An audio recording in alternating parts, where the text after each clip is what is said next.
guys, so I'm starting my high school summer league tomorrow, and I just wanted to mention the big theme of the whole summer program will be tension and the lack thereof. So one thing that kind of alleviates a lot of other problems in someone's swing is tension. So yes, there's a lot of footwork we're going to work on and how to use the legs appropriately, but we're trying to relieve tension off the stroke.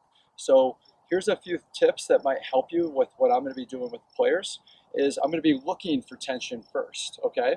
So I like to watch a player take a swing and have them maybe freeze right before they're going to swing. So when they're winding up and about to swing like this, and they're right about to go forward, how loose is their wrist? And I can tell because right now the wrist is not loose.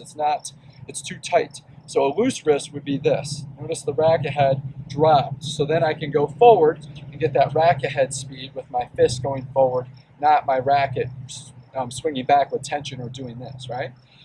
So I think it's good to watch somebody like Roger Federer to see how loose he is with that. And notice the follow through naturally comes to a stop, but also when he takes his racket back, it's hard to tell, but he really does. He has a pretty decent grip right here.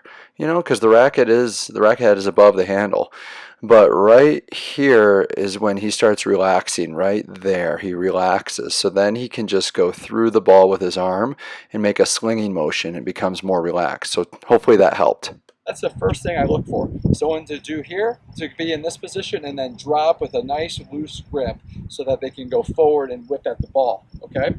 The second thing though is the follow through, okay? So even if a player has a nice loose grip, I look for how they finish too. So if a player finishes like this, I know that they have some tension in their arm, and that's not what I want to see because tension causes the ball to go short.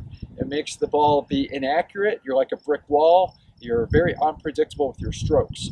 So a lot of athletes that haven't played tennis usually have problems with this because they muscle the ball instead of using their legs and relieve that tension. So I always try to get players to really go through the ball and swing all the way out so it's a natural finish over their shoulders, right?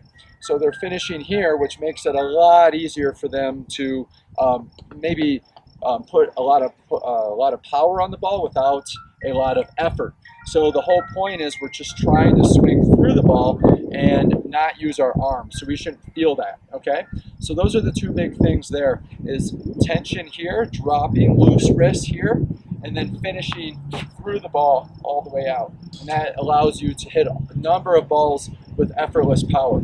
So the backhand is very similar, and it's a lot harder to get someone with a backhand to be able to hit a ball with less tension because you got two hands for those players. Most of the players high school level play with two hands. So when I'm here, the idea is I'm looking for that wrist to drop and not force drop, but just relax drop.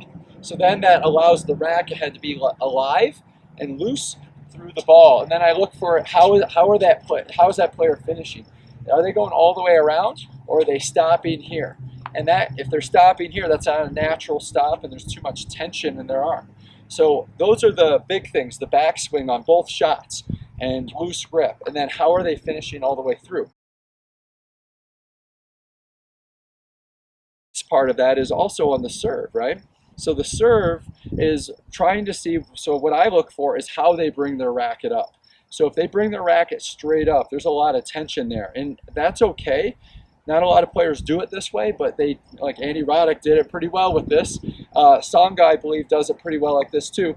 But the idea is you got to relax then here. You don't force it down. So what players tend to do is when they take their racket back with their racket up like this, it initiates the arm to do all the work, where now they're bringing the racket down instead of just letting the racket go down.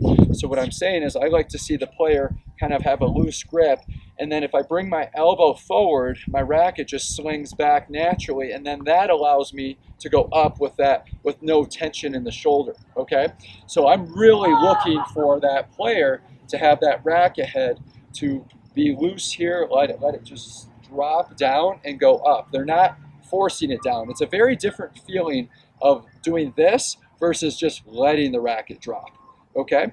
So tension, as you can see, is a big, like almost like a keystone habit, I like to call it, that can help other things become better without talking about it. So that's kind of why I'm trying to keep it simple. If you ever heard of keep it simple, stupid, that's kind of the theme here. So other than the footwork and stuff that we'll talk about maybe in another video, I think the tension part on your swing, if you really are cognitive about it. So my last thing about that is when someone says relax, right? That doesn't work so well. So what I mean by that is if someone's trying to relax, they get tight just doing that. So instead, I like to tell players, be aware of their body. So if I'm saying, hey, your shoulders look pretty tight, then you're like, oh yeah, and you're aware of it, and then you loosen up, right? So if you're aware of your arm, you can relax that way, right? Just being self-aware of how your body feels. I do that when I run. Sometimes one of my feet kind of curl up a little bit, get a little tight, but if I'm aware of it, I can immediately release the tension. So don't think about the word relax, think about the word awareness. And if you're aware of your body and how it feels, you're going to be able to feel, you're not going to be able to, you'll be able to relax a little bit better. Instead of like, relax, relax, relax, you're just like, okay, my arm needs to be chill.